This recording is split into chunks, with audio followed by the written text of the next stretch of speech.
Hey, seventh graders. Happy Friday. It's good news. It's Friday. The weather, not so good news, but that's okay. That's okay, because it's got to be. Let's get started with today's lesson.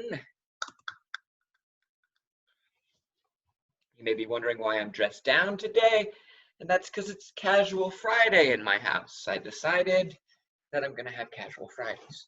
So you can see that today we do have a lesson, unlike yesterday, our catch-up day. Our focus question for today is going to be all about protest. That's today's lesson. How and why did the methods of protest against apartheid in South Africa change throughout that nation's history? So I'm going to talk to you a little bit about protest today and different types of protest. And then I'm going to ask you to apply what you've learned in this video lesson to the reading that I gave you earlier in the week. So you're going to reread that. Reading things multiple times builds comprehension. You're welcome. And then I have 3 questions for you to answer that aren't due till Monday. So not too much work, but important work. So let's move on.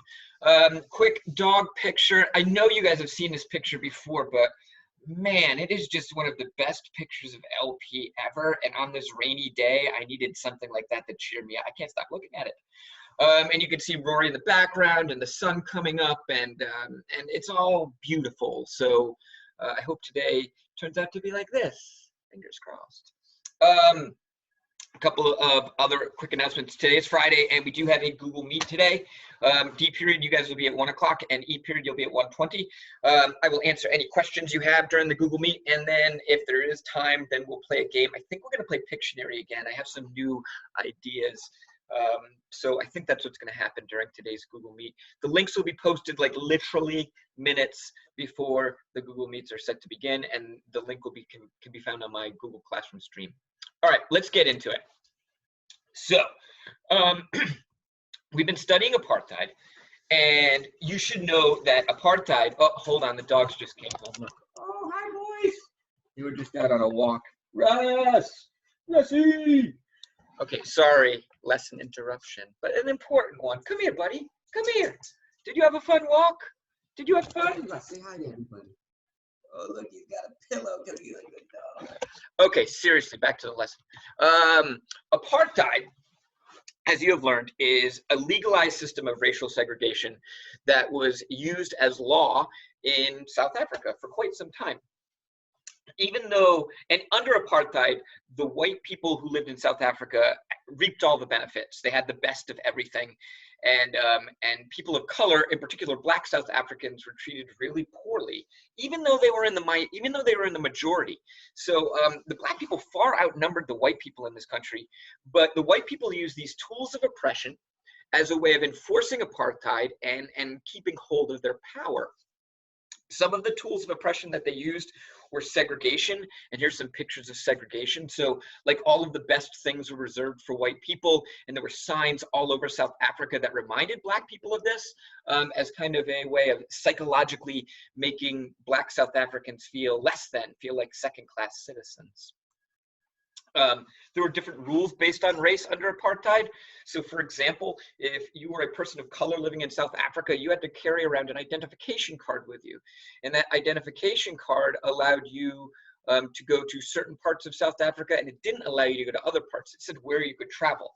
Even though you were a citizen of the country, if you were a person of color, you couldn't travel freely. The government restricted where you could go.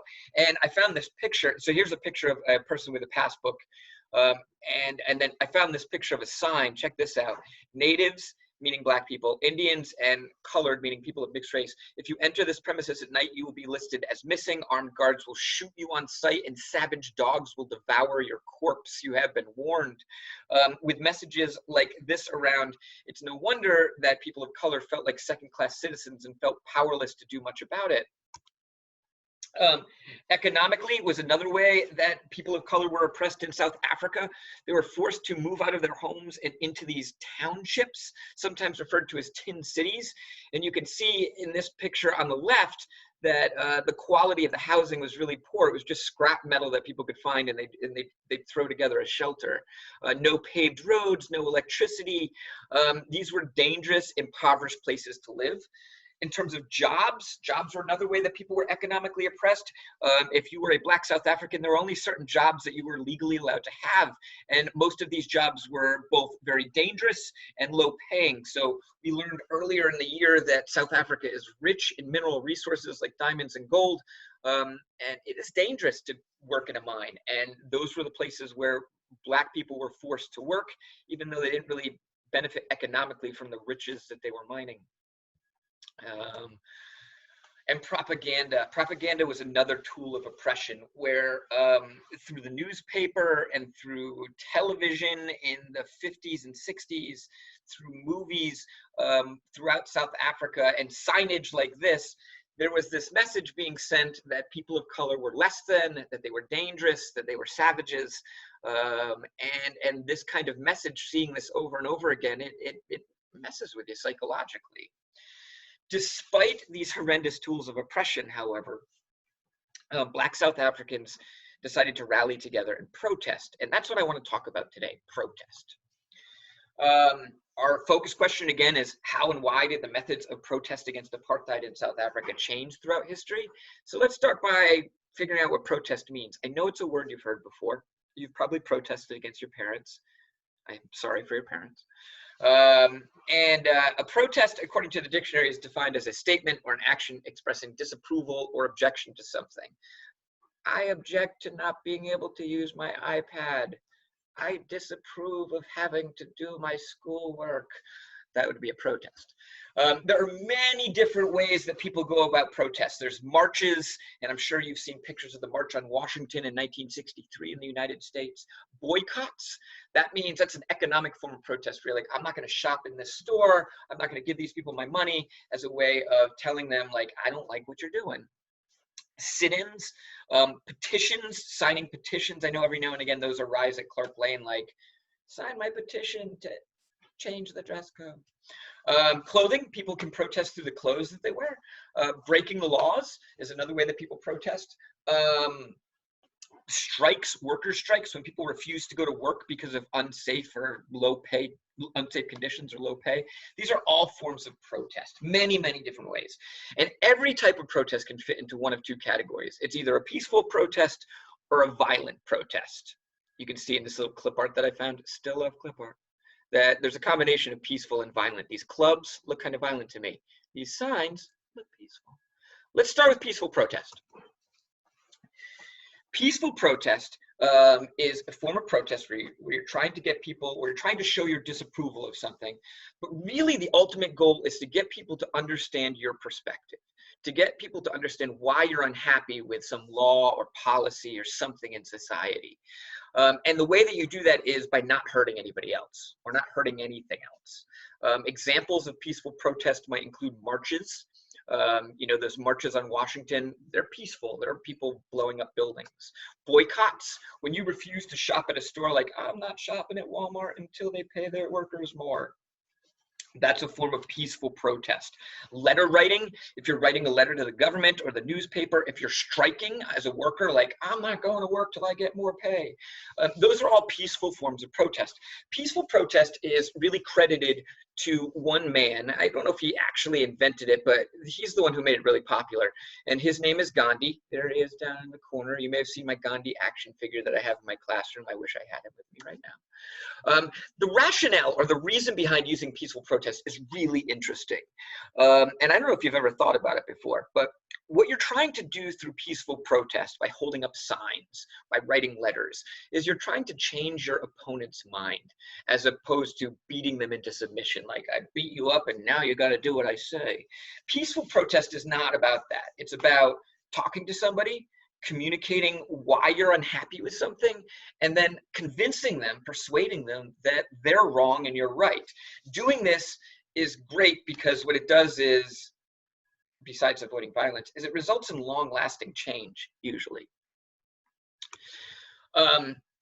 Here's some pictures of peaceful protest, and this is another benefit of it. So these are protesters in France, and they were peacefully protesting, and these are pictures from the newspaper. Check this out. There are police officers spraying these people who are just sitting on the ground peacefully with pepper spray, which, you know, it hurts your respiratory system, makes you cry, makes you feel gross, makes you feel sick. So in these pictures, if you saw these in the newspaper, who is the public going to see as being the victims and who's going to appear to be the bad guys? Think about that for a second. The victims in these pictures appear to be the protesters, and the bad guys appear to be the police. And what this does is when the public is looking at pictures like this, is they start to say, oh, those poor protesters. Why doesn't the government just leave them alone? And it starts to get their message across. It starts to build people, to build an alliance on their side. Violent protest looks different. These are images of people using violence as a method of protesting. So you can see these guys throwing rocks at the police. There's a protester kicking a police officer. Here's a protester jumping on top of a car that was set on fire. These are violent things that the protesters are doing to express their discontent. And if these pictures are in the newspaper, who appears to be the victim and who appears to be the bad guys? This violent protests result in just the opposite perception. People look at the protesters who are protesting violently as the bad guys. Like, oh look, I just saw a typo. It's just like real class. Hold on, I'm gonna fix a typo. Okay, there we go. People look at the protesters as the bad guys and the government or the police as the good guys, and they don't sympathize with the protesters. They think they're wrong, and they agree with the fact that the protesters are being oppressed in some perceived way. In South Africa, both forms of protest were used, as you might remember from the reading. What I would like you to do today is to answer 3 questions using both your knowledge from this video lesson and the reading, which is in Google Classroom attached right to the assignment. What were the methods that Black South Africans used at first? Was it peaceful or violent? What was the event that caused them to change their tactics? So something happened, a really important and horrendous event. I want you to be able to identify what that event was, what the turning point was for Black South Africans. And lastly, how did they change their tactics? So they went from peaceful to violent or violent to peaceful. That's your assignment for today. It's not too much, and it's not due until Monday night. So if you are overwhelmed today, you can work on it on Monday. I'm not assigning anything new on Monday other than a map quiz. So, you know, plan accordingly. Here is your workload for today. This types of protest assignment, that'll be up at 9 a.m. this morning. Your virtual map quiz number 3, don't forget today is post-quiz day. That means you're gonna take this West Africa map quiz one last time, fill in your post-test results on the Google Doc and submit it to me so I can enter that into PowerSchool. And last but not least, any missing work, anything that you want to revise, you're always welcome to do that. Use the comments that I've left on your work and make changes. And if you're confused by my comments, shoot me an email, ask me in today's Google Meet. So this concludes today's lesson. I will be seeing you later on today, this afternoon. Oh boy.